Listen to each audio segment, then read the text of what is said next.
Jadi di situ disebutkan antara lawan kata satu dengan yang lain. Misalnya, saya lupa detailnya ya.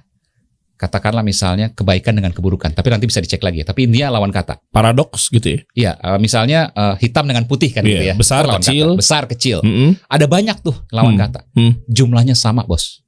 Di dalam Al-Quran. Matematika Al-Quran. Oh, ada jurnalnya? Ada. Ngeri. Itu namanya mukjizat Al-Quran. Ini baru the real jurnalis. Dikit-dikit ada jurnal. Dikit-dikit ada jurnal. Ngeri banget. Ada. Oke. Itu jadi begitu detailnya Al-Quran itu. Dari sekian 6.000 sekian ayat. Kalau orang yang bikin, dulu nggak ada Microsoft Word, Bos, yang bisa ngitung kata apa, jumlahnya berapa, nggak ada dulu. Kok bisa ada kata-kata seperti itu?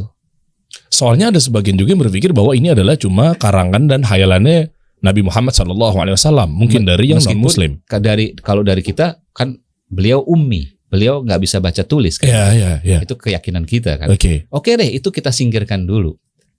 Tapi soal matematika Al-Quran ini, mungkinkah itu terjadi 1400 tahun yang lalu? Misalkan kata dunia di dalam Al-Quran terulang sebanyak 115 kali. Tahukah kita bahwa luar biasanya kata akhirat juga terulang sebanyak 115 kali. Kata syaitan terulang sebanyak 88 kali. Begitu pula dengan kata malaikat terulang sebanyak 88 kali. Kata neraka terulang sebanyak 77 kali. Sama halnya dengan kata surga sebanyak 77 kali. Kata zakat terulang sebanyak 32 kali. Dan begitu juga dengan kata berkah terulang sebanyak 32 kali. Ternyata tidak berhenti sampai di sini. Sadarkah kita bahwa kata hukuman terulang sebanyak 117 kali, sedangkan kata ampunan terulang sebanyak 234 kali. Artinya, kata memaafkan 2 kali lebih banyak daripada kata menghakimi. Selanjutnya adalah contoh yang lebih luar biasa. Sadarkah kita bahwa kata perempuan terulang sebanyak 23 kali dan kata laki-laki terulang sebanyak 23 kali? Sadarkah kita bahwa angka-angka ini menunjukkan angka-angka kromosom pada manusia, yaitu bahwa pada diri manusia terdapat 46 kromosom, 23 berasal dari laki-laki atau ayah dan 23 berasal dari perempuan atau ibu. Contoh selanjutnya lebih mencengangkan lagi. Sadarkah kita bahwa dalam Al-Quran kata daratan terulang sebanyak 13 kali dan kata lautan terulang sebanyak 32 kali. Kedua kata ini bila kita jumlahkan lalu kita presentasikan, maka kita akan mendapatkan angka daratan berjumlah 28,88% dan lautan berjumlah 71,11%.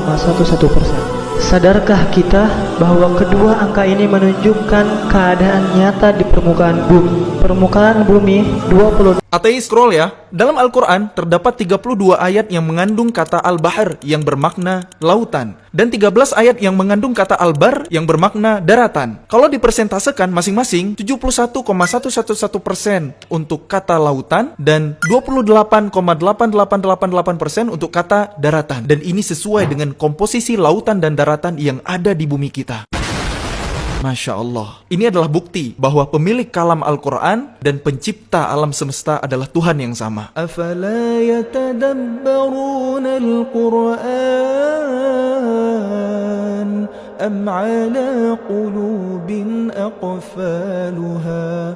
Tidakkah mereka menghayati Al-Quran atau hati mereka yang terkunci?